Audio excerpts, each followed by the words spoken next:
મહાનગરપાલિકા પ્રજાના હિત માટે કામ કરતી હોય છે, પણ ભાવનગર મહાનગરપાલિકાના નેતાઓના હિત માટે જ જાણે કે કામ થતું હોય એવું લાગે છે। આવું એટલા માટે કહેવું પડે છે કેમ કે ગયા અઠવાડિયે ભાજપના પૂર્વ મેયરને આખલાએ અડફેટે લીધા અને તંત્રમાં એવું જોમ આવ્યું કે બહારથી માણસો લાવીને પણ આખી ટીમ શહેરના ખૂણે ખૂણે ફરી વળી અને ઢોરનો ઢગલો કરી દીધો ગૌશાળામાં।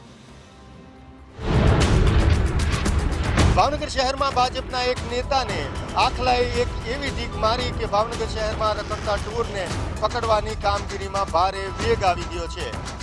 હા બિલકુલ, આ જુઓ।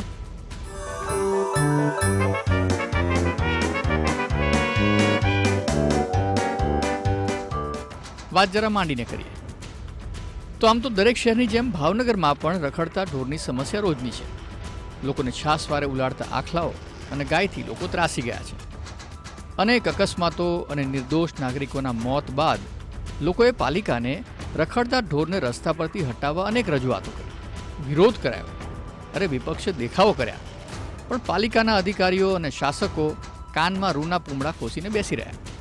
જરા વધારે વિરોધ થાય ત્યારે 2-4 દિવસ ઢોર પકડીને એ લોકો પાછા પોતે જ ડબ્બામાં બેસી જાય। પણ ભાવનગરમાં હમણાં એક અઠવાડિયા પહેલાં એક ઘટના બની।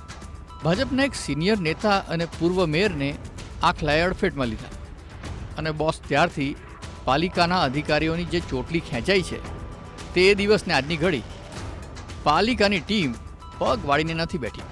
દિવસ રાત બસ જીવનનું મુખ્ય કામ ઢોર પકડવાનું જ હોય એમ પાલિકાની ટીમ આઉટસોર્સ કરીને માણસો લાવીને પણ બસ ઢોર પકડવા મચી પડી છે। તો આ બે ચિત્રો છે જે હકીકત કહે છે। અત્યાર સુધી તો લોકો રજૂઆત કરતા તો તેમને એક જ સરખો જવાબ મળતો કે ઢોર પકડવાની કામગીરી ચાલુ છે, પાંજરાપોળ સાથે ચર્ચા શરૂ છે, ટૂંક સમયમાં રખડતા ઢોરનો નિકાલ કરવામાં આવશે। પરંતુ હવે પાલિકા ઢોર પકડવામાં આટલી એક્ટિવ થઈ છે એ જોઈને લોકોને પણ ભારે નવાઈ લાગી રહી છે। બીએમસી અત્યારે જે વ્યક્તિ કામ કરી રહી છે તે ખૂબ જ સારી વાત છે કે ઢોર આવીને આવી રીતે પકડતા રહેવા જોઈએ। રોડ ઉપર આવી રીતે રેડિયાળ ગમે ત્યારે ગમે એને મોતનું કારણ બની શકે છે।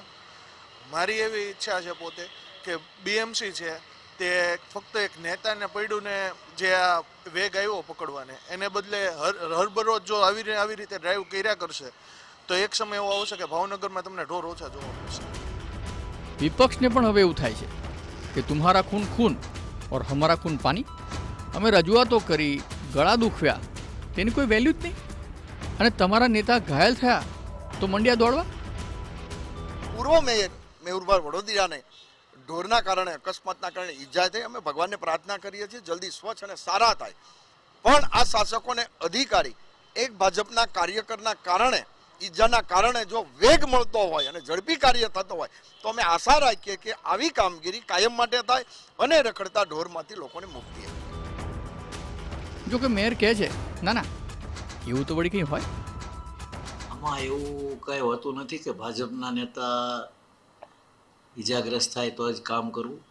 પબ્લિક માટે કામ કરવું જ પડે, એ અમારી ફરજ છે, પબ્લિકનો હક છે અને આ માટે જ અવારનવાર ફરિયાદ આવતી હોવાથી એજન્સી કામ નહોતી કરતી, માટે પગલાં પણ લેવામાં આવ્યા છે અને હવે એકદમ વેગ પકડવાનો છે। રોજના 35થી 40 ઢોર પકડી રહ્યા છીએ અને ભવિષ્યમાં ક્યાંય ભાવનગરના રોડ ઉપર કોઈ ઢોર રહે નહીં તેવી અમારી કોશિશ છે। મેયર ભલે ડાઈ વાતો કરે પણ લોકો હકીકત જાણે જ છે કે રેલો કેમ આવ્યો છે।